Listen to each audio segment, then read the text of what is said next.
নাম তার আব্দুর রাজ্জাক ওরফে মাহবুব, বাড়ি নাটোর সদর উপজেলার গুনারি গ্রাম এলাকায়। আব্দুর রাজ্জাক ওরফে মাহবুবের প্রধান খাবার পাতলা দুধ, মুড়ি, চা, বিস্কিট আর টক দই সহ হালকা খাবার। অবাক হওয়ার মতো হলেও এ কথাই সত্য। হঠাৎ করে বাড়ি থেকে চলে গেছিলাম ইন্ডিয়া থেকে ওখানে অনেক আত্মীয় স্বজন আছে, তো ওদের মাধ্যমে আমি একবার ডাইরেক্ট ক্যালকাটা হয়ে দিল্লিতে প্রায়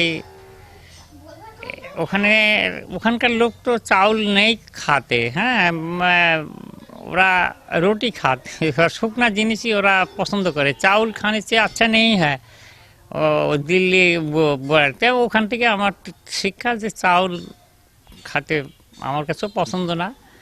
পরে শুকনা জিনিস ওখান থেকে শুরু করি, পরে বাসায় এসেও তাই গাছ গুছালি লাগাতে পছন্দ করি আমি।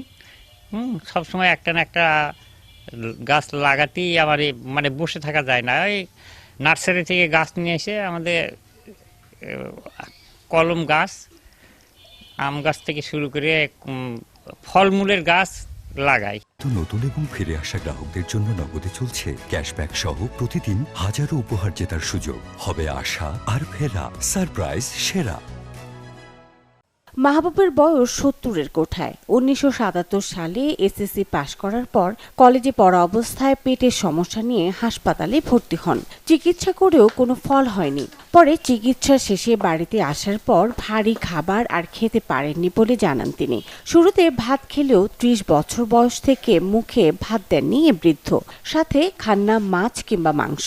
দৈনন্দিন জীবনে ২ বেলা খান পাতলা দুধ, চা, বিস্কিট আর টক দই। জীবন এভাবেই চলছে সুস্থ ও সবল। আমার বিয়ে হওয়ার পরে আমার হাজবেন্ড দেখি যে এরকম ভাত সেই খায় না, মুড়ি, দুধ, টক দই, বিস্কিট এগুলা খাইয়ে উনি বেঁচে থাকেন। দিনের মধ্যে মনে হয় ৫-৭ বার চা খায়, দুধ চা খায়, র চা খায়, ওগুলো আমাকে ধুয়ে দিতে হয়, তাকে সাহায্য করতে হয়।